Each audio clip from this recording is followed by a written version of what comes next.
write down the sigma r. It's 1 over r.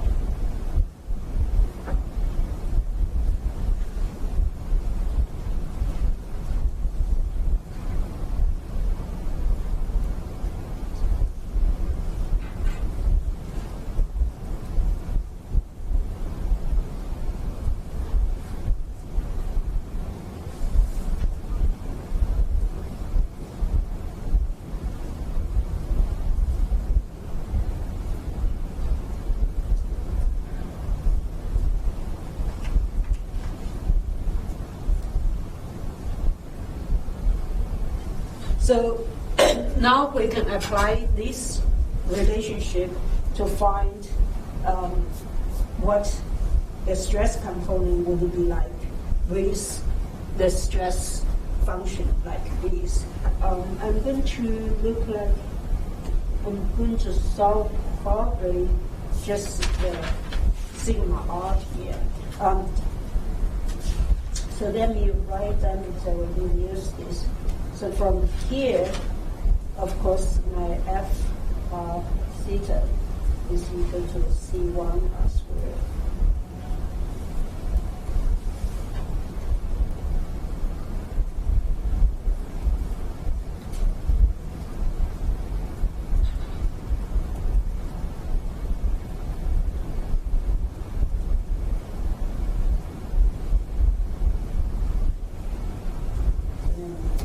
This down over here because I need to come back to look at it. So let's look at sigma r over here.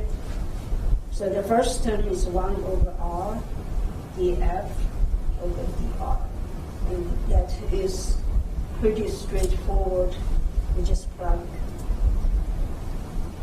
those in here. And what you get is 2c1.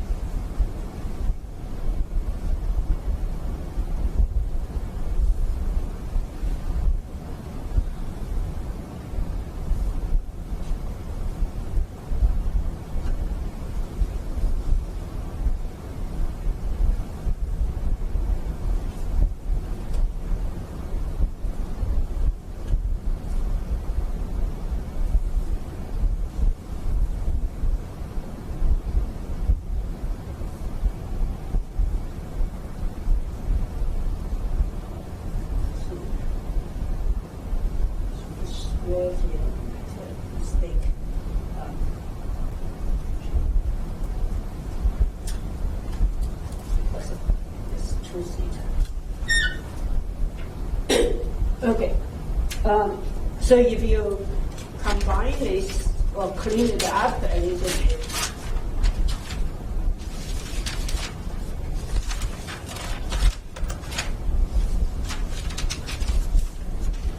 this will be equal to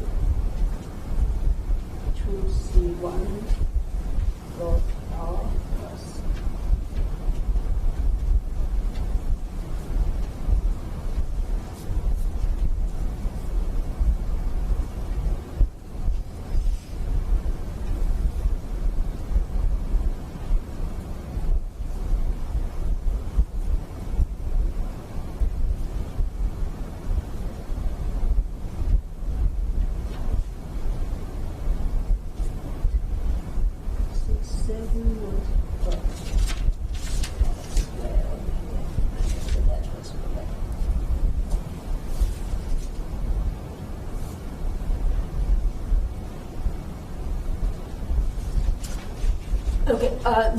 there's nothing fancy over here. I just kind of take the 1 over r into here and into the bracket and clean it up a little bit. So that's the first derivative. The second one is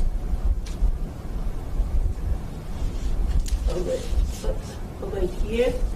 So that's 1 over r squared, e squared f.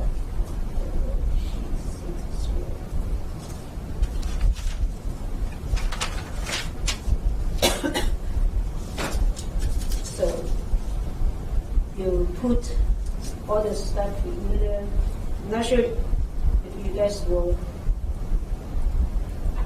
do this derivation yourself. I just write down what I have in case you want to follow it.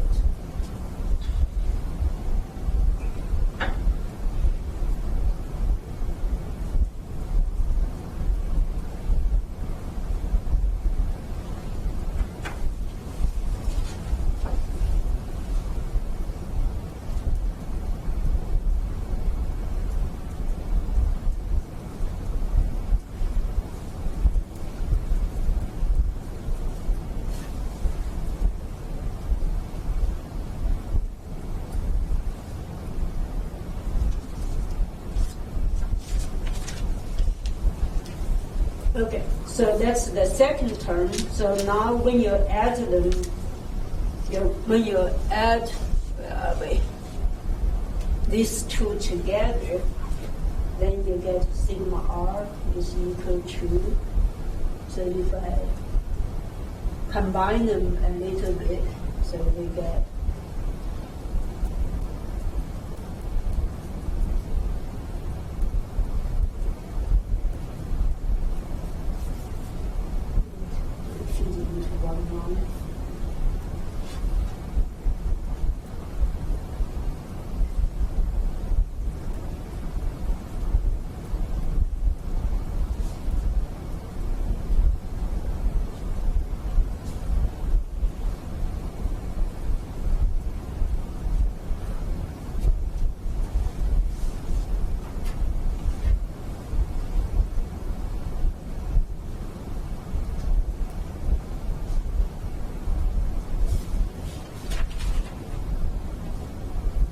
okay.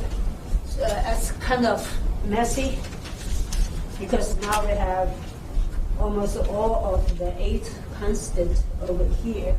But at least it gave me sigma r for any r and the theta.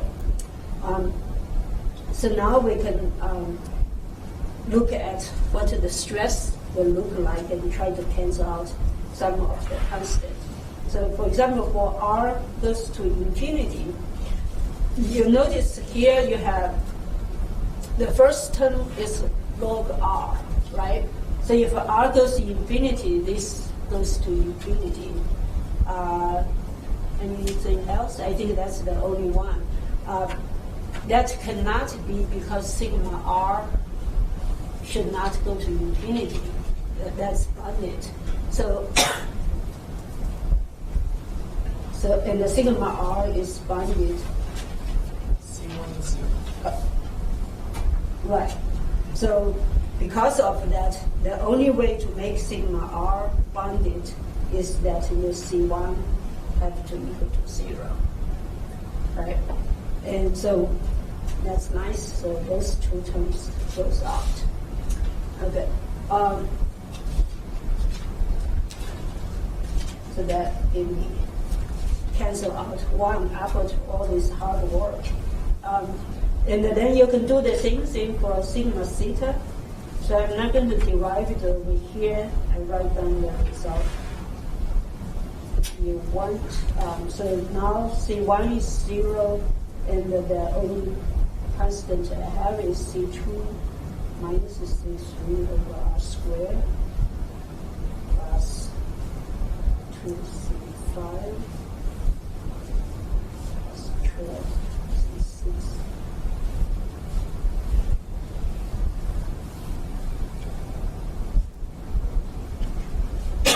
So again, over here, I have this term that is going to go to infinite if r equal to infinite. So if r goes to infinite, sigma theta again should be bounded. So that means my C6 should be equal to 0 as well. Right?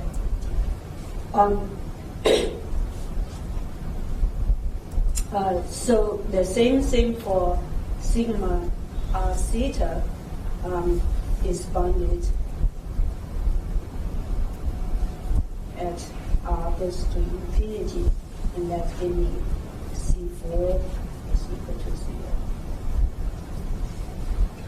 0. So those, just by make sure that my components, my stress components, don't go to infinity at r equal to infinity, we will be able to cancel out 3 of the constant.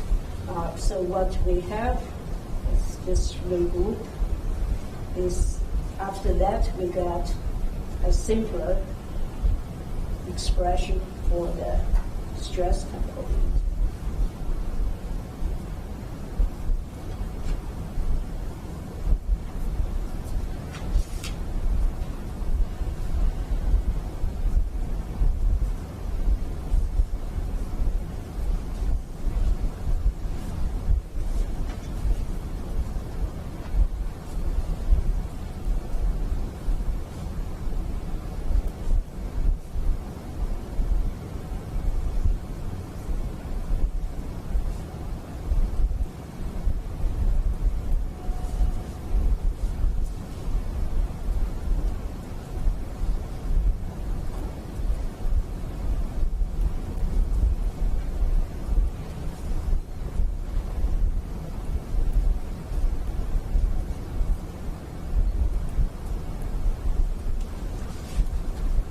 Okay, so we still have a few things a few constants left. So the next one we are going to apply is along the hole.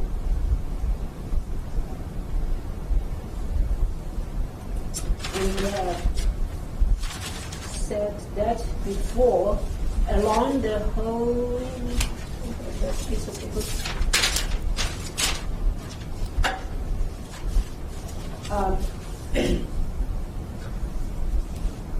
Over here, along the whole, we know that my sigma r should be equal to 0, and my sigma r theta should be equal to 0. So if I apply the equation over here,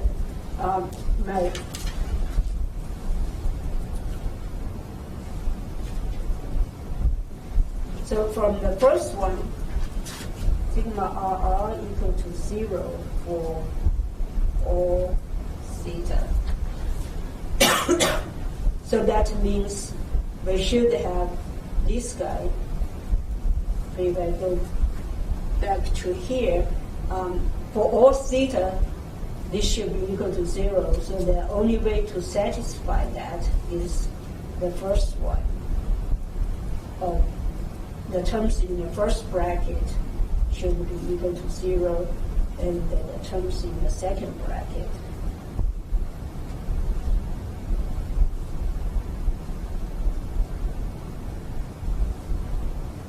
should be equal to 0. So basically, the one boundary condition gives me 2 equations.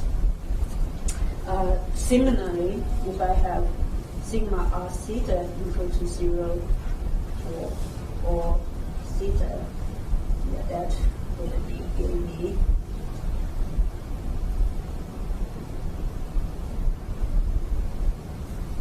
so in this case that's a squared, because along the whole r is equal to a, and the theta is from minus pi to pi.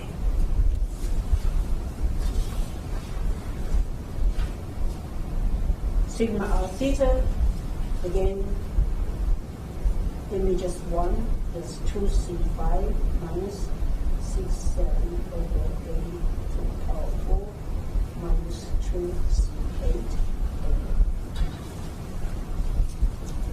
over. Okay, so those 2 boundary conditions give me 3 equations. I'm going to leave this for now and number them because we will need to come back to these 3 equations. But you already see that 2 and 3 actually looks very similar. So you could go one step to try to simplify those relationships, but we can come back to here later.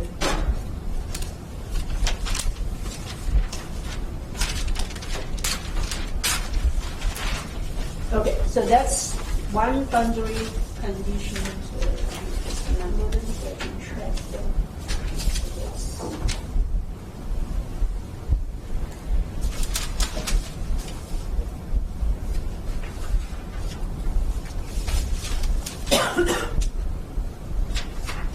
Okay, the next one, so if we look at the problem we have, now we apply the boundary condition over here. The next probably we will apply the boundary conditions along the edge, the true vertical edge. So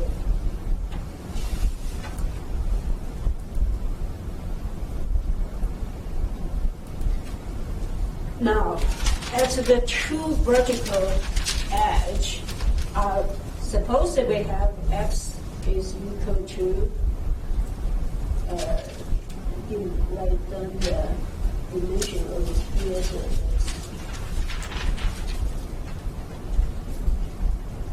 And the thickness is 2. So we have basically x is equal to plus minus c. If I have the coordinate system set at the center of that plate, and y, of course, goes from minus b to b. Right?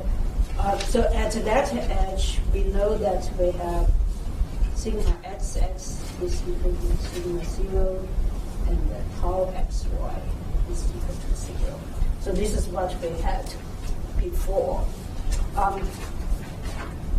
Now the question is, all my stress components are expressed as sigma r and the sigma r theta and sigma theta. So I need to convert that this stress condition into the polar coordinate system.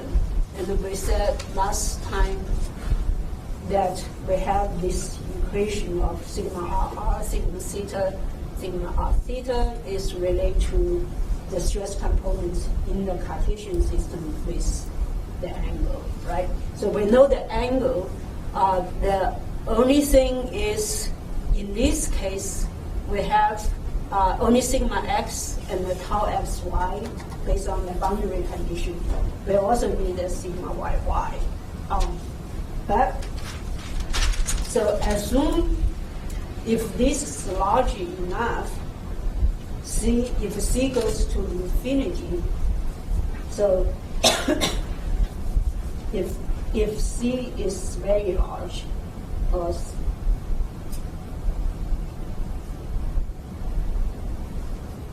and almost goes to infinity, then the sigma yy should be equal to 0,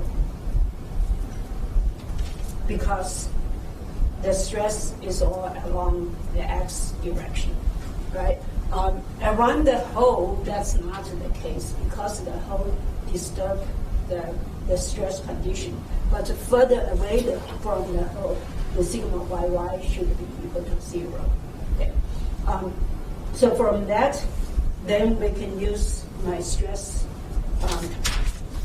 transformation function over here. So my sigma r, sigma theta, sigma r theta is equal to, I only put the first term over here. Maybe I shouldn't be so lazy, then just write it down.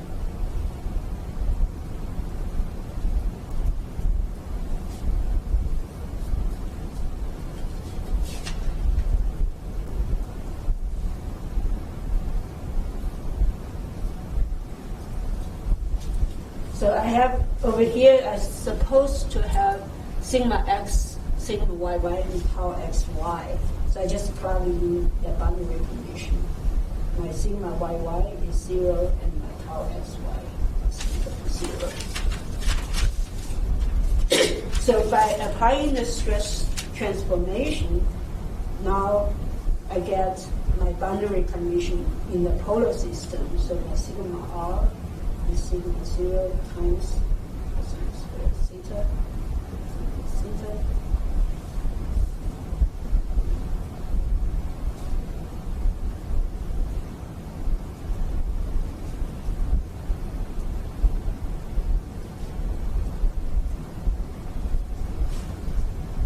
Okay, so this kind of give you an idea that sometimes it's easier if you are very good at switching between your Cartesian system and the polar system. It's real advantage because in the Cartesian system, it's very easy to find the stress component in that case.